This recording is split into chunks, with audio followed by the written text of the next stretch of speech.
Hey everyone, welcome to another episode of the Coach's Corner University podcast. I am your host, Paul O'Neid, and today I am joined by Evans Armantrading. Evans is the owner, operator, CEO of CNU Fit, and primarily serves people in the ages of 40 and over.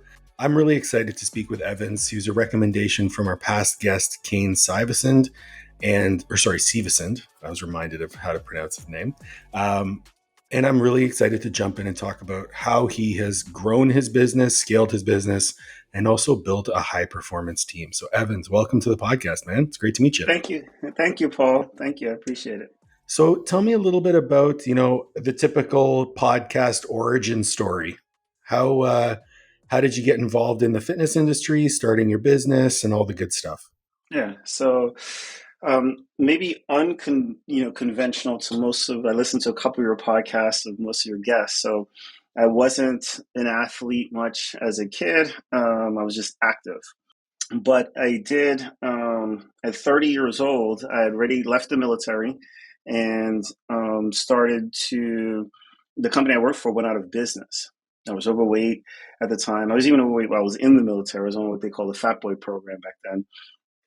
I don't think you could get away with calling that the Fat Boy No, program these days. no, they've definitely changed, the variables on that, but that's what they used to kind of call it. And, so my mentor, who his background was OBGYN, but he also specialized in age management medicine. He did, had a background in bodybuilding. He trained with like people like Lou Ferrigno, Arnold Schwarzenegger, all those kind of things. He had a muscle gym in his basement. He was like, Evans, why don't you use this time to get in shape? I wasn't really interested in getting in shape. I mean, I kind of was, but I wasn't interested in doing the work. But I was excited to be able to spend time with him, because I just valued his mindset. And, through the process, I lost 40 pounds. I learned about metabolism, and that kind of launched my fitness business back in 2009. So that's kind of like where we began from there.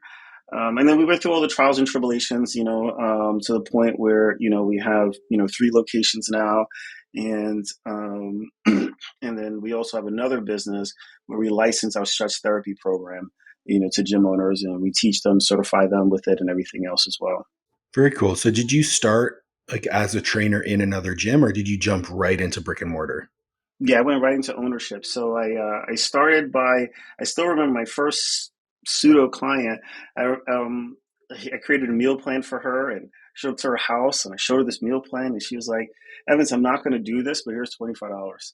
you know, and then, I was like, oh, I didn't even know people would pay for this stuff, and I didn't know anything about it. I didn't have any like frame of reference to it. I thought it was something I'll do until I get a job. And so my house, at the time, it was the largest income I was earning at that time. So the company going out of business really set my life in a turmoil. And my wife had to go back to work. I have two little kids. My house was in foreclosure. I just totaled my car a couple weeks back. Yeah. So, it was definitely a space of like, okay, I need to like figure things out like yesterday. And but I was just like, excited about it. So, if you were interested in fitness, I'd go to you and try to figure out a way to help you with it while applying for jobs and doing those other things. And then once we picked the momentum, it was just the thing I needed to do. So by the end of the first like maybe 6 months or so, Dr. Wilson was like, "Hey, Evans, you could sublease from my doctor's office." So he's OBGYN. So I'm now subleasing from him, and I can use like an empty room whenever there wasn't a patient in there. So I'm like trying to book my appointments around, where patients were. I'd be training people in his office, or like in his exam rooms. I'm there training people in an exam room, and we're Oh my just like God. grinding it out. I used to have a total gym, and I put it in my car, and I take my total gym to your house and train you in your house. And then I got introduced to body elastic bands, and that kind of, helped out with training. And I just, kept on going down this like scientific route, of understanding how the body moves, and then really thinking about what the client journey would look like as somebody who wants to be in fitness, or not wants to be in fitness, but wants to be like healthy and fit, so then Okay. everything we structured was around that. I need to circle back because this is something I think First of all, I would never been someone who needed to have my back against the wall. I've just like my career trajectory. It took a little bit of a turn when I quit collegiate strength and conditioning and went to work in the private sector. But I was still coaching online. I never had this like back against the wall movement, and even with my online business, I still was working full time while I was building it. So I always had security. Part of me feels like there's not many people who can do the entrepreneurship journey unless it's like gun to your head, you have to make something happen. Was that obviously that was a big impetus for you, but you still had the job applications on the side. Like what was going through your head at that point? Was it just I need to make money now and whatever happens happens, or was it like I'm going to put one foot in the door, but I'm still going to have one foot out of the door? Like, what was the mindset there? No, it was my first time in my life journey having my back against the wall, you know. Okay. So I've been through like I was homeless 4 times, you know, as a kid, or as a like a mini adult, you know, So Any adult. I've had my back against the wall a couple times, so it wasn't necessarily Hmm. like, hey, whatever it is. It's just, I have time, so I'm not working somewhere, so I'm going to work at the things that can allow my family to eat. Mm. So it wasn't like, well, if fitness doesn't work out, then I'll get a full time job. If full time job doesn't work out, I'll get fitness. It was just like I was continue just moving forward, Yeah, just and finding then whatever you could do. Yeah. and then at a certain point of the journey, like my schedule was full with fitness, so I didn't have the capacity, or need to look somewhere else. And Hmm. I like entrepreneurship. I've been Yeah. like, I was a little kid, that used to sell bracelets. I love everything about entrepreneurship. So, you know, every gear is kind of funny that you talk about back against the wall. Because I think for my first like 5 years of owning my gym, every time we made a change was because we had no choice. So it was, Doc said I could sublease from him, and then I met a guy who owned the gym, and he was like, "Hey, if you want, you can, sublease from me." So I was paying two rents. Then I met another doctor that was like 30 minutes north, and he was like, "Hey, you can sublease from me." So I'm like paying three rents. I'm just driving based on where I can just find people, Right. and then the guy that I was subleasing the gym from, I put my logo on the door, and it was lower than his logo, and it was in my agreement saying that I can put it there. And he was like, "You didn't ask me, so we're not renewing the lease," kind of thing. So I was like, Oh my "Oh." gosh. So I need to find somewhere. It was the first day. I remember that night. I think it was like a Tuesday night, and Wednesday morning was the first day that I had my first employee, you know. And I'm a Christian, so I speak everything from that direction. I was like, hey, I don't know if you believe in Jesus or not, but you're going to see God work, Hmm. here, because I don't know where we're going to be, but He's going to make a way. And then it was so cool. One of our clients, she's still a client now. It's 14 years later. She's still a client. But she was like, hey, well, another client was like, maybe you can meet these people that I sublease, I lease from. They have a, complex, whatever in there, but they're really successful. I don't know. And he dropped their name. And then I was like, oh, is it this the full name? And he was like, yeah, how do you know them? I'm like, they're clients. So I called them up, and they opened the door for me to be able to have my own place. And so I Wow. dropped all three of those leases, and I was able to have my own place. And so each gear was just a matter of like necessity, with it. We even, when we grew to our second location, we had a client that was commuting 30 minutes, and he was like eating at a restaurant like every week because he was the head of a car dealership. Okay. And the owners of the restaurant was seeing him like melt away week after week. And they was like, what are you doing? And he's like, I'm going up to Dover to this place called CNU Fit. And they said, well, we own a gym. Do you think they'll come down to our gym and train us? And he was like, I don't know, ask them, and these guys were just entrepreneurs, and they had like 9 trainers that worked for them, but they didn't trust their trainers to train them and give them subsequent results. So we went and we trained the wife, and then the husband, we stretched him. He did our stretch therapy, and we did it Okay. like in their gym, In front there of all their trainers, in front of being all like, their you trainers. guys aren't good enough. I'm going to go over here. That's funny. Yeah, so like it caused this huge uprising. They wanted me to buy the gym, but again, I like numbers and finances, so the P&L didn't support me purchasing the gym. But then after we jumped into a partnership to like run our gym sublease from them, like we did our grand opening, and like the next week he was like, "We're closing." So I had like a couple weeks to find somewhere to go, and that when we find one of my clients helped me with that, and we were able to do that, and that's the same place our second location has been for 6 years now. So I've had like these gears where, but I thrive in that. Like like if you give me like a problem situation, I don't go down, I go up. So. That is a common thread with a lot of high achievers. They don't look at problems as roadblocks. It's like, you show me a wall, I'll find a door, Hmm. right? If there's no door, I'll build one. If I can't build one, I'll climb over the wall. If I can't climb Hmm. over the wall, I'll run around the other side. It's like nothing is finite. And I think that it's such an important message to hit home that, listen, very few problems are unsolvable. Hmm. Right. And I think that is like a common thread with the high achievers that I interview on the podcast.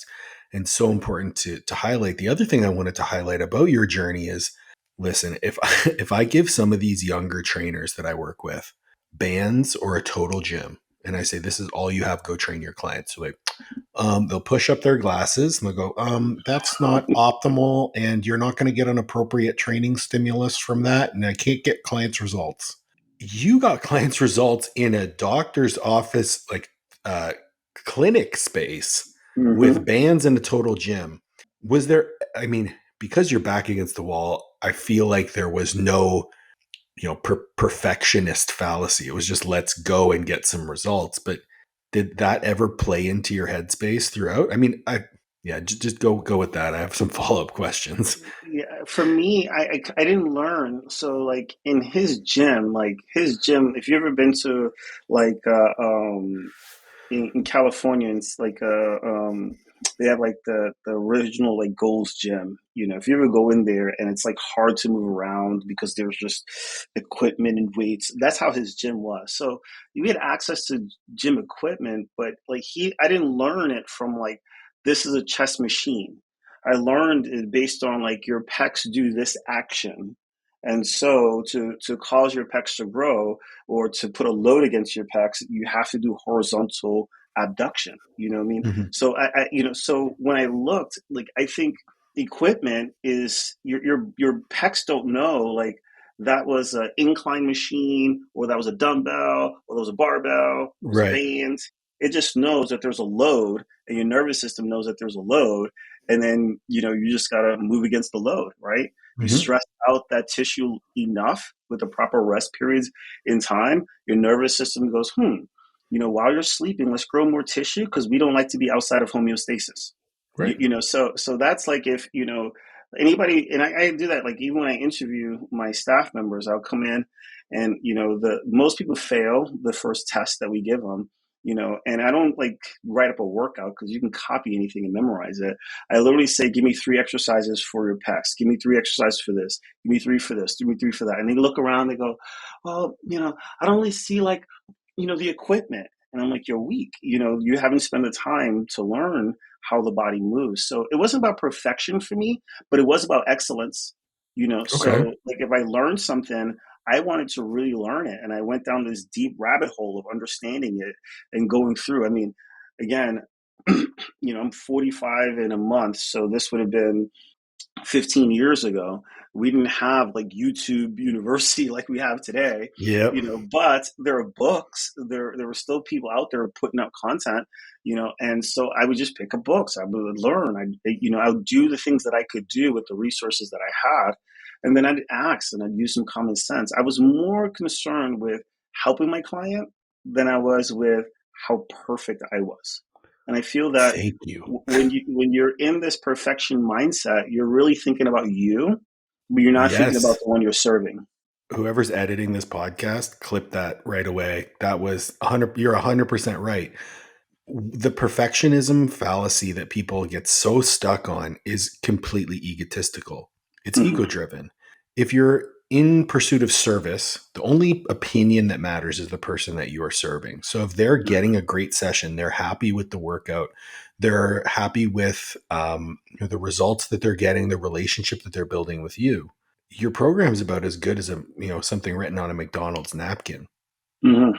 because it's that relationship between the two of you. I love that. So you mentioned, you hired your first staff when you got into that second location. Why did you hire the staff member? What was the thought process there? Because there are some coaches that listen who are maybe looking to add a coach or, looking to expand their business. Yeah, I mean, the first person, she was hired just because we were getting, I mean, at the early phase, right? I didn't know anything about marketing, blah, blah, blah. I put up a website. I used Wix.com back in the day. I was getting before and after pictures and people were losing weight. So I put those up. But we were getting people like they wouldn't even know how to find me, even though I had a website. The website's like after I met you, you get to go to my Right. website. It was mostly through referral base. Someone knew somebody, and they went to church and was like, "Hey, what's going on?" And like, "Oh, I'm working with Evans." And you go somewhere else, you go to work. What do you want? I'm going to work with Evans. People's like, "Is there a special pill you're doing?" And I'm like, "No, we're just teaching people how to look differently about themselves." So we were having this abundance of clients that we couldn't serve. I couldn't serve everyone on my own. So I needed someone to help me, and so Mhm. and it's kind of funny because the guy that I was subleasing from, he's a phenomenal dude, but he was like, I don't want any employees. I don't want to grow this thing bigger than the people I can train. And I was like, God bless you. I want to make this impact in our community and I want to help people. And I Mhm. can't do that by myself, Right. and so this person, she was actually a client, but we saw that she had some of the raw materials and we're like, hey, let's go for it, in there. And there's so many things I did with her that I never do again. There's, after 15 years, you learn, some lessons through hiring. But, you start, I think for a new person looking to hire, a couple of thoughts I would tell them is realize like they're not going to do it 100% the way you do it, you know. Could be a good thing. Um, yeah, which can be great. I talked about, before, like, I have team members that are better at things than I do, and I love that. Hmm. But when it's your baby, you want it done your way, Right. because it's your baby, especially when you're first moving in that gear. Um, and I would say, like, even now, like, you focus on, like, are there good core value alignment? Now, if you don't have core values, I'd say before you hire someone, figure out what your values are, because your team creates your culture, you Agreed. know, Yep. but your values should determine your team. Hmm. So it doesn't matter what's on the wall, it doesn't matter all those kind of things. Your values should be what you're picking from. And then from there, that person is going to build whatever the culture is. And then if they're at least 80% doing it the way they are, don't sweat it. Like, they'll make up the 20% over time. So that's kind of like my overarching theme is like, are you a core value fit? If you are, then we can play the game. If you're not, I don't care how smart you are. I don't care how many degrees you got. I don't care how many certifications. Take it somewhere else, because I'm not willing to compromise the culture I built. And if you're at the point where you're looking to hire someone, that means you've had enough people say we trust you with our results, or with their health, whatever, or their outcomes. So you have to honor them with that trust by finding someone who aligns with you, not necessarily finding someone that can write a cool program or whatever. You're finding someone who aligns with you, because at the end of the day, the client's buying you, especially in the early phases, they're buying you before they're buying your product. Yeah, I think that's a really important point. It's something that I mean, I was very fortunate. My first hire was my wife. So, I mean, Nice. and she's a phenomenal coach. So, in a lot of ways, better than me. But when we started hiring other coaches, we did exactly that. We sat down and we established, what are our core values as a company? What do we want to be known for? What do we want the coaches that work for us to stand for? Um, and I mean, you make mistakes, right? You bring people on that don't necessarily align, but they have something else that is really appealing about them. And you learn very quickly that values trump everything. And the culture that you have around your company needs to be respected by everyone. I'm a big believer, especially I think it would be different if it was in person versus online, but in the online space, I'm not the front face of my company anymore, nor do I want to be. So Mm-hmm. the coaches that we hire, all of them are different. Like the way that they coach, the clientele that they serve, their expertise is all a little bit different than mine or my wife's. And that's allowed us to really dial in on that the culture is more than who you serve. And for us, that was really important. Mm-hmm. You've gone a different direction. You've niched down into this over 40 market. Mm-hmm. Was that something that you started off immediately, or were you just coaching everybody and realized that, you just want that this population served you best? Yeah, it was definitely something that happened over time. It started with, I mean, if I look at my early years, a lot of the people were around 30, had some people in their 20s, some people in their 40s. It was just all over the place. And then I kind of moved down the sports round and I trained anywhere from NFL athletes to swimmers and tennis players and it went down that space. But then I realized like where do I find joy? Hmm. And where I find joy is solving problems. And so when I trained my athletes, if they were older athletes, they were cool, like they would come, but sometimes there was a sense of entitlement and the amount of time blocks that I need to like optimally serve them, I didn't have it or want to give it. And then the younger athletes, like their parents wanted me to be a part of their lives. And, I got a wife, two kids. I sit on multiple boards. I'm an elder in my church. I got a lot of the variables going on. I have Right. several other businesses. I don't want to go to your kid's game. I'm not interested in it. So I had to be Hmm. honest with myself and go, okay, I'm not the best person for this group, but I do love that intellectual conversation. I do love, like when someone comes in and they said their knees bone on bone and they haven't been able to sit down and get out of a chair. Because I feel, and maybe it's my own bias, right? You kind of talked about that on your other one, the confirmation bias, right? It could be my own biases, but I don't feel like there's a lot of opportunities for the deconditioned 40 plus year old. Yeah. When you're talking about gym intimidation, I mean, I go into a gym and, my presence is intimidating, just my size, and things like that.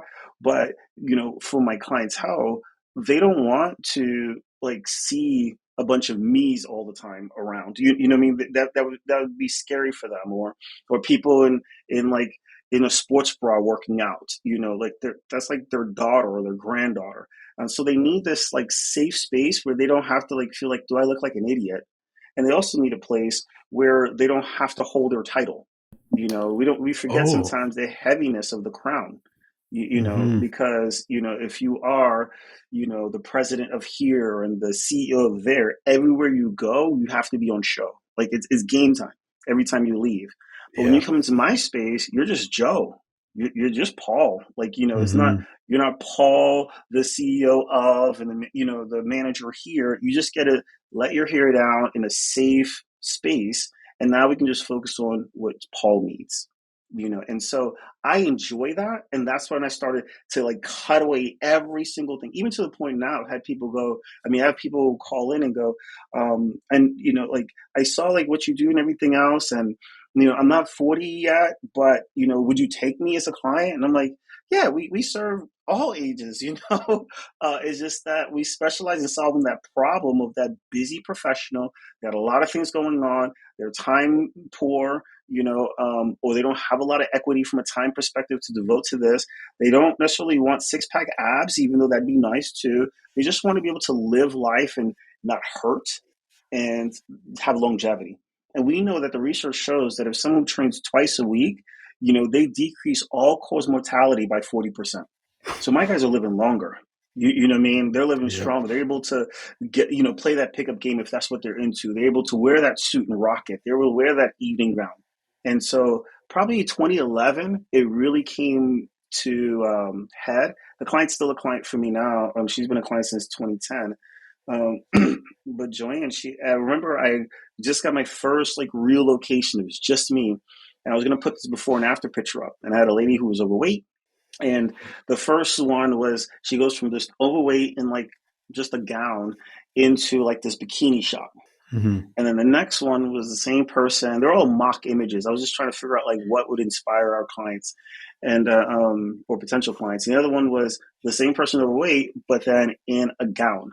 And I remember I went to her and I was like, "Hey, what do you think of this before and after picture?" She was like, "Evans, it's your business. You could do whatever you want to do." And I was like, "No, I need you to tell me like Right. what appeals to you." And she says, "Honestly, I think that other picture is a little racy. You know, I'm not trying to look good in a bikini. I'm X years old. Da da da da. If anything, I just want to look nice in my evening gowns when I go to mixers and balls and things like that." Yeah. And man, the light opened up and I changed all my language and everything speaks now to what the needs are in that group. And I feel like I operate with the abundance mindset. I can't even serve all the people in my community that fits in that one group. And that's why niching down was valuable to me. There's so many nuggets of wisdom in there. Probably the biggest one being is you went to your avatar and you asked them exactly what they wanted. Like Yeah. it's like, oh, what do my clients want? I don't know. Did you ask your clients? Hmm. They'll probably tell you exactly what you want, what they want. Now you mentioned so you had the first business and then you branched into the second location and now you have three locations. Are you close by with one another? Like what's the distance proximity there? They're about 18 to 21 miles from each other. So it's about a 30-minute drive in Delaware. So it's about 30 minutes. If I'm in the middle locations, like 30, the other one's 35 minutes north, the other one's 30 minutes south, from the let's say headquarters, the middle one. Okay. And how many total staff do you have now? And I think now we're down to eight total. Eight total. Okay. Um, Tell me a little bit about how your hiring process has changed over the years. You mentioned when you hired your first trainer, it was a client who you kind of coached up and you saw some value there, but there were mistakes that you made along the way. How has your process in hiring changed as your business has grown? Yeah. I mean, I think in the early years, it was very much of like, have interest, let's work. you know? So like when I had my first location, we had like 7 people on staff probably in the first 6 months. It was like, you want to just do an hour here? Great. And it was just whatever, just wear the logo on the shirt. And then we just started to see the problems with it. Really, the big change happened in 2018. I had a guy Okay. who was listening, my head coach, and we had some conflict, and the conflict began because we know we needed more staff. It was just three of us, I think. No, three, four, five. It was like five of us, 5 or 6 of us at the time. But on the training side, we needed more trainers. So I met a guy. He said, "I work at Planet Fitness," and I remember I went out to the Planet Fitness to meet him um, in there, and I never saw him, but what I saw was a higher level of professionalism than I had in my gym. They're all Oof. wearing black pants. They're all wearing polos, the purple polos and Yep. stuff. And I remember looking at there, and I was like, "Wow, for as much as I charge and for who I serve, Hmm. you know, I need to present this level of professionalism where they feel like they're talking to their equal." So I came back Mm. and I bought, because they were looking to be peers in a different industry, you know. So I went back. I told everybody, "Hey, come this date. We're putting away, these things, and we're wearing our polos, and this is what we're doing, and blah blah blah." And and he didn't like he wasn't dressed, and I checked him on it. He called an attitude, so I sent him home for the day. I said, "Take an extra day, because we're not going to do that." And then there was this big blow up. He wound up getting fired. So then I just started to hire people to kind of fill like this empty space. And the challenge was we didn't have systems around hiring. We didn't have systems around uh, um, how to deliver our product, our service. So we had one guy who came through, and he's an old CrossFit guy. So he has all my clients doing AMRAPs and WODs and all this kind of stuff. And that's great if you're a CrossFitter, but that's not who I serve. Right. And so my clients were complaining that they came to me, they worked out with me, their back stopped hurting, and now they have back pain again. And I'm Mm. like, "How did you have back pain? We already passed that gear." And they were like, "Well, da, da, da, da." I was like, "All right." We had another guy who came, and He was a youth athlete guy, and so he was like, oh, I train things, and these kind of workouts don't get people results. I'm like, I'm at like, that bro, time we look at the probably worked like, walls. you legit. Like I got walls. Like I have in a Milford location. I have a wall with probably like 50 or 60 before afters at least. Right. In there. I'm like, but he told the client that stuff, and and the client left, and he left too. Kind of thing. And I remember I sat down, and the client was like, Evans, I want to train with you, but I wasn't like I couldn't train everybody, nor did I desire to train everyone. Yes. My operations manager was like, okay, why don't let's sit down and figure out what do you do in the sessions, and let's Hmm. codify it. And we created Yes. our recipe, and everything from hello to your exit is scripted. There's variables in between, things like that, but we can easily see very clearly what our recipe was. And then it was Hmm. like, hey, not only did you have to come in and now align with our values, but you have to believe in the way we coach and train. So now when someone comes through, the first thing we do is we've even evolved it since the last time I've talked about it, but now it's a quick phone call with me, or a quick Zoom. Actually, I send you a link and you book a time on my calendar, and it could be up to 15 minutes we chat.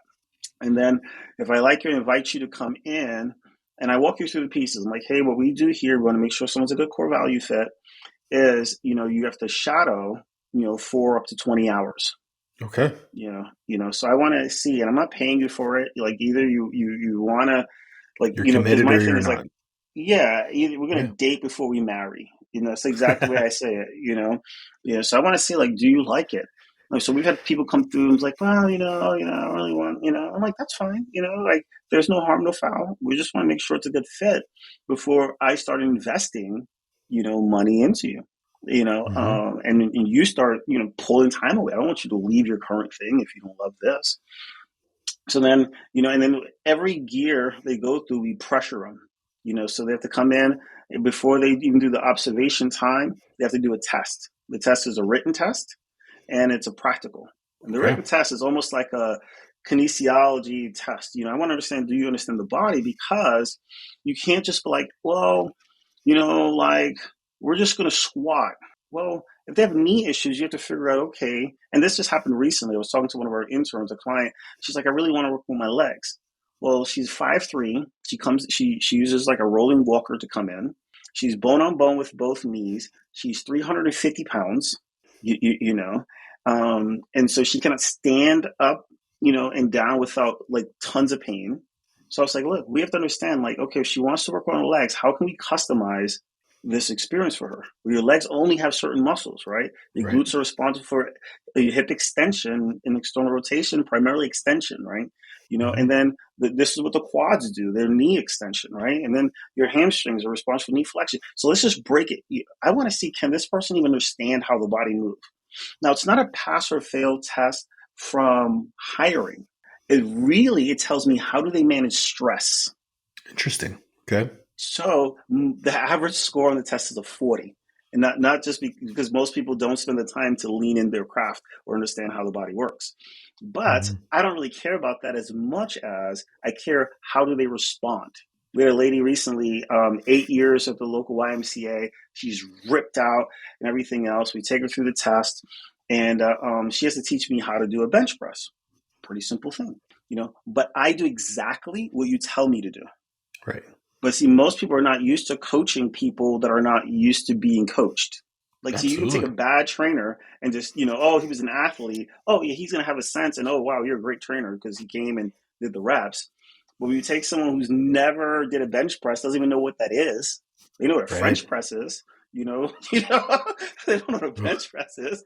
that's funny. So, you got to explain how it moves. And she demos this, and I do exactly what it does. And I'm banging the bar against the thing because that's what I'm just repeating what she says to do. And she thinks it's common sense only to those who's common. Right.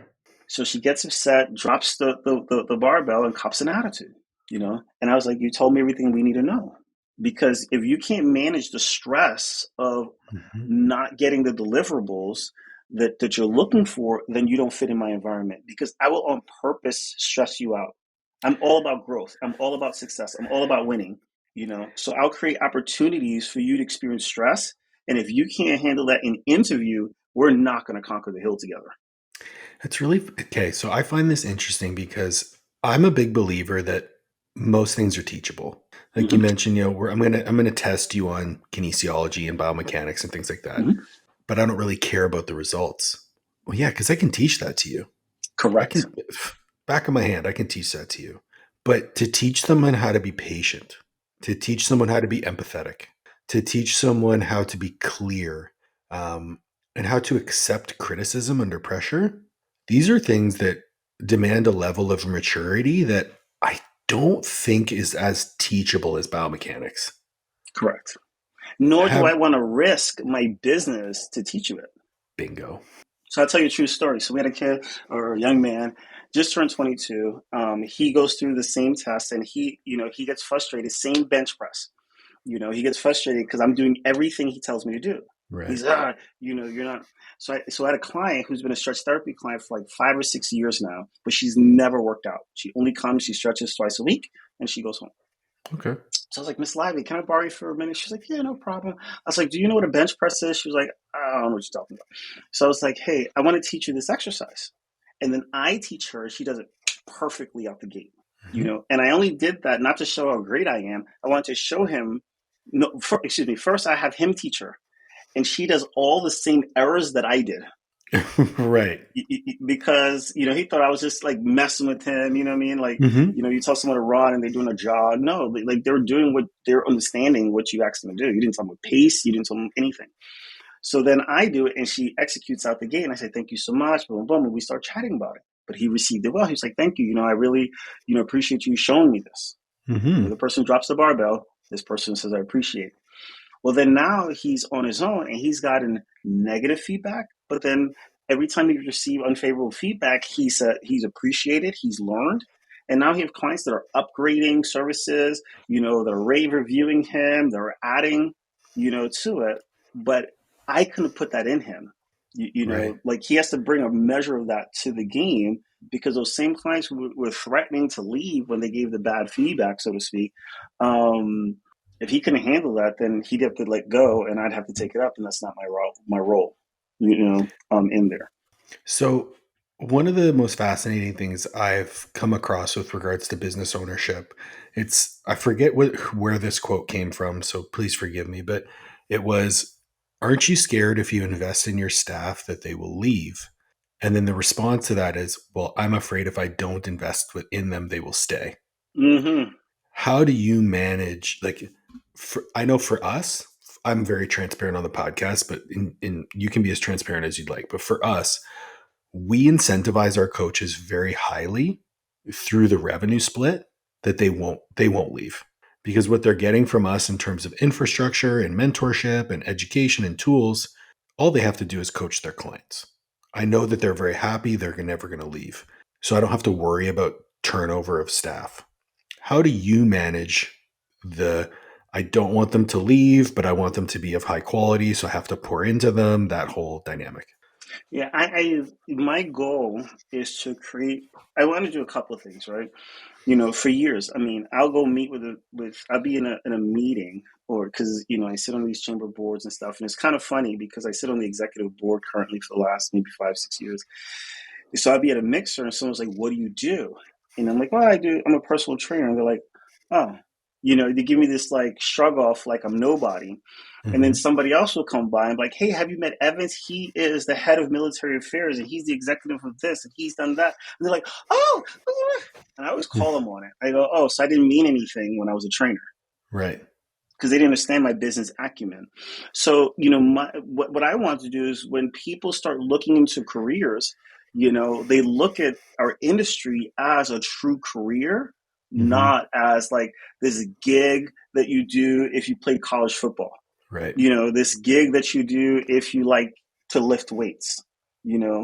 So I want to elevate our industry, and a part of that is you have to invest in the people that are in the industry. So Hmm. I don't ever feel bad if I invest. I have several of my former trainers now have their own fitness businesses. Cool. Several of them have, one has a stretch therapy business. Some have gone on to do other. I'm not upset with the fact that they've done these things, because the other thing is my rep would be bad, because somebody would say like, "Hey, I worked with this guy, Evans's guy, Hmm. you know, Always. and he hurt me or whatever." So I don't know. I believe in that. I feel like people have to invest in me or create opportunities for me to invest in myself. And, I do get frustrated at times because one of our core values has to do with ripening and not rotting. You know, uh, um, and so when people don't pursue personal growth opportunities, it kind of rubs me wrong. And I did reach a point even in our business where I was like, just screw it. If you don't want to grow, I'll just comp you at your comp and you won't make any more. And then my director, she was like, Evans, I think we need to start leaning in and making people read, because we pay for events, we do this, and in Hmm. her early years, like it was mandatory. It was almost like a book of the month club where everybody had to read the book. We had to be at a certain point. We discuss it weekly because we were so committed to everyone growing. And when she said that, I kind of felt convicted. Like, why did you let that up? And because I can tell when you're not reading, I can tell when you're not growing. Life doesn't like wait. Life is different than school, right? In school, you learn the lesson and then you take the test. In Right. life, you take the test and then you learn the lesson. I like that. Yes, absolutely. you know, you Absolutely. know, you And know. those lessons hurt. Yeah, the last 7 weeks, you imagine how many things you've learned about yourself in the last 7 weeks. Oh my You've God. learned, so much. And it was so funny because I was listening to this. I forget the name of the guy you just had on. He told my emotional intelligence Oh, and text. healing, not text. Oh, I Ryan. listened to that one Ryan. too with Ryan. Yeah, Ryan. yeah. Yep. Ryan text did talk about emotional intelligence. Ryan talked about the healing, and I spoke to a group of business owners on Sunday night, and I said I never pour out of my cup. I never. Everybody always gets the overflow because I position myself that I'm always being poured in. I'm always learning. I'm always growing. So everything that I give is only from the overflow, is not from my cup at all. My cup always runs over. I Okay, let me ask you this then. I'm going to push back. Is that a mindset shift of yours or is that an architecture of your life? Um, Great question. I think I had to make the mindset to create the structure of Totally my life. totally fair. Yeah. So I think there were points in my journey where like really bad things happened to me as a kid and in Mhm. my young adult life, mostly as a kid, moving into young adulthood. And so I had to like determine. I remember where the shift happened actually. So I'm homeless. I was sleeping in my friend's closet. I lived in at the time I'm from Brooklyn, New York, or Bronx and then Brooklyn. But this time I was living in Miami because I like the heat. So I was like, I'm gonna go to Miami with my friends. So I'm living in Miami. I wound up getting kicked out of the place that I was staying. So it's like my third time being homeless in there. And my buddy says, "Hey, Evans, you can." I'm sleeping in his closet. Like at night, I'd knock on the door. Everybody else is asleep, and then he would let me come into the house. And then they had a coat closet in the front, and I'd sleep inside the coat closet. And in the morning, I'd get up and I'd leave before everybody knew. So after doing that for a little bit, he was like, "Evans, come on, like this is not real. Like, Yeah. you got to figure out something to do." My sister's renting a place in a place called Goulds, Florida. He's renting a place in Goulds. Why don't you go meet her? So I met her. I started renting a room from her. Fast forward the story because I can make that story long, but I wind up getting saved at the time. And then, when I started going to this church that I was going to, they were really big into affirmations. They're really big into like, this is what God says about you. This is what God says about you. You need to identify who created you. And, if you know your creator, then your identity is in your creator, the created thing, like, so if you think about like the Tesla, it's like identities in Elon Musk, like he is the creator of the Tesla. So if and of course they were using Tesla. This is 1999. But they were like, if you know It's a who your great, but creator is, I totally understand where you're getting with the imagery cool. for sure. Like, Yeah. I had to figure out who I was, because my whole life I was told you should have been aborted. You were this, you were this, you were a high school dropout. This is this. You're a thug. You're a blah blah blah. So I had all these definitions of me, and I learned, and I didn't learn it this way, these words now, but this is like my word in 2024. I learned that I had an agency. I had the ability to create, Oh and I man. started to, read in the scriptures, and it says that death and life is in the power of the tongue, and you can speak life. And they were like, no, Evans, you got to speak life. And I started to identify, and I remember I had made a list of 100 things that said, I am this, I am this, I am this. And I'd read that list of I am every single day.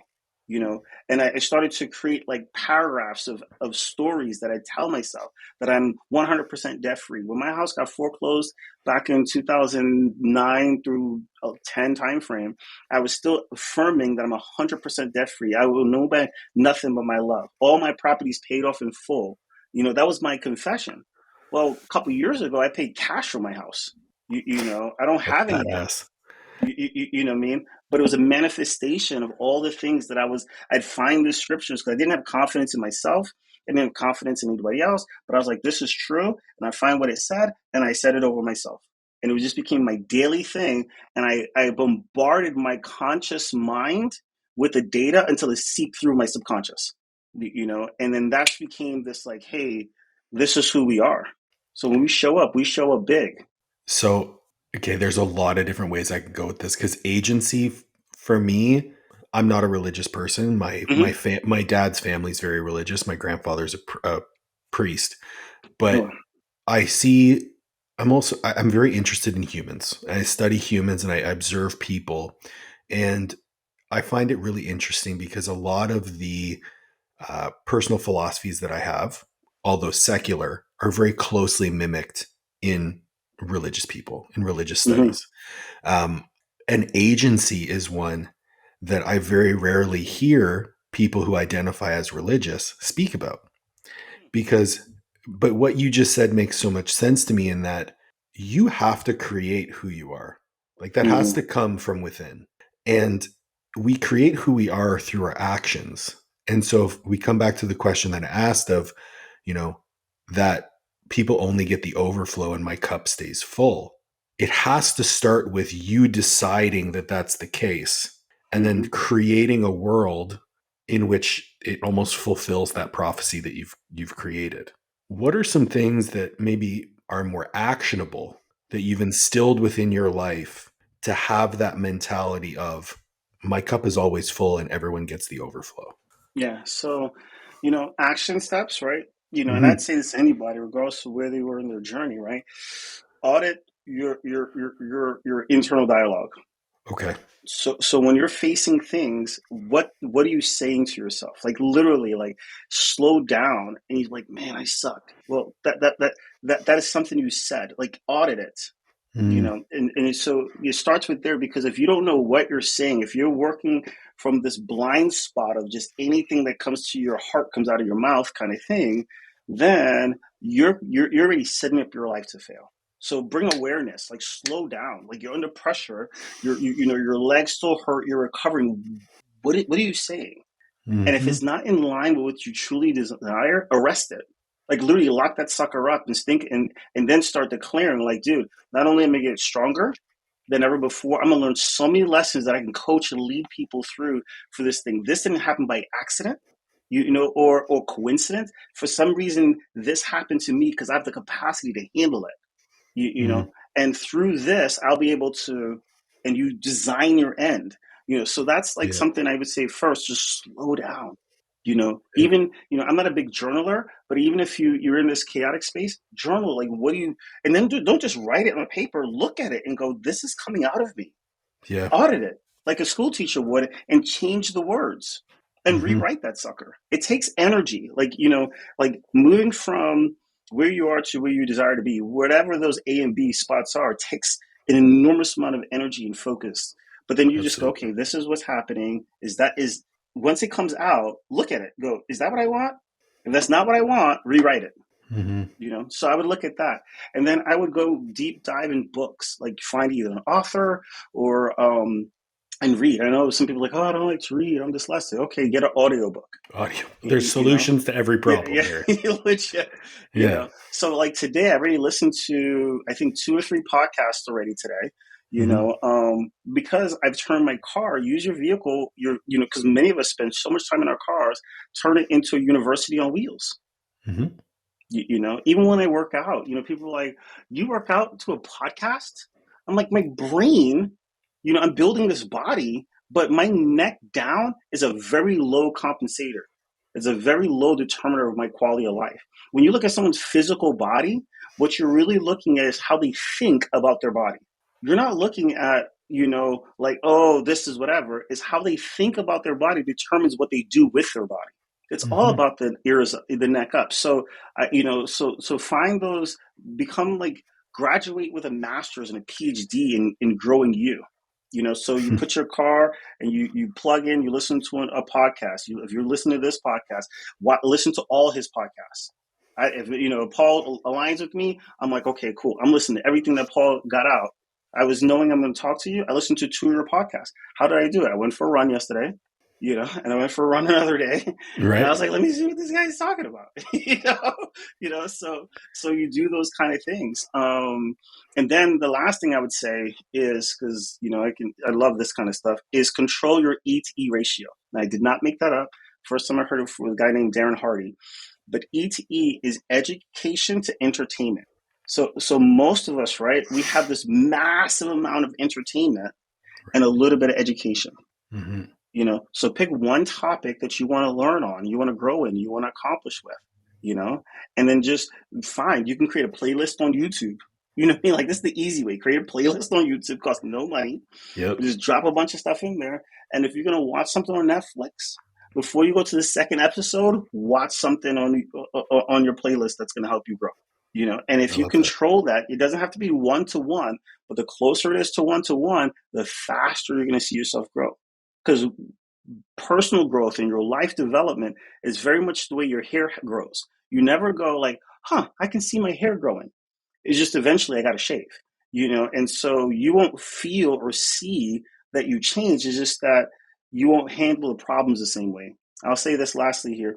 I heard someone say, like, you can tell the size of the man by the size of the problems he can handle. So the person who loses it off a golf ball, that tells you a lot about that guy.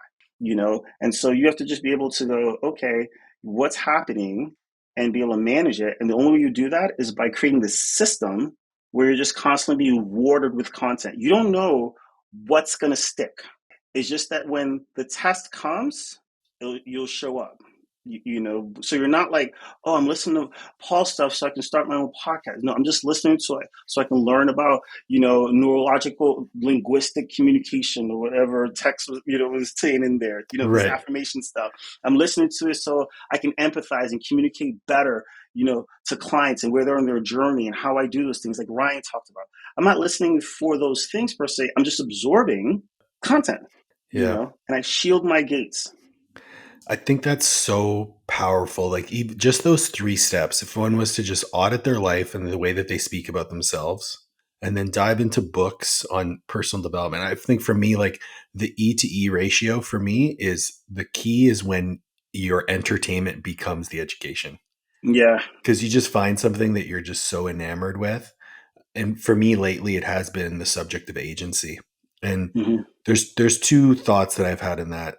When I was at the hospital, I came out of surgery, and surgeon came in. He's like, "Hey, everything went great. You're going to have an easy recovery. You'll deal with some stiffness, whatever, rest up." And I said, "Okay, cool. What can I do right now?" Because I wanted to take control over something. And he said, Mm-hmm. "Nothing." And I said, "Well, that doesn't really work for me. What can I do right now?" And he said, "Ankle pumps. So just move your ankles, do little body weight calf raises to get the lymphatic drainage going." I was like, "Cool." So I literally moved my feet all day. Look, after 2 days, I could see the veins in my feet again. I didn't have any edema in my feet. Good things were happening. And I said, "Okay, that's something I can control." That gave me agency. Mm-hmm. The other thought came to mind while you were speaking was, I want to be the person of highest agency to my community.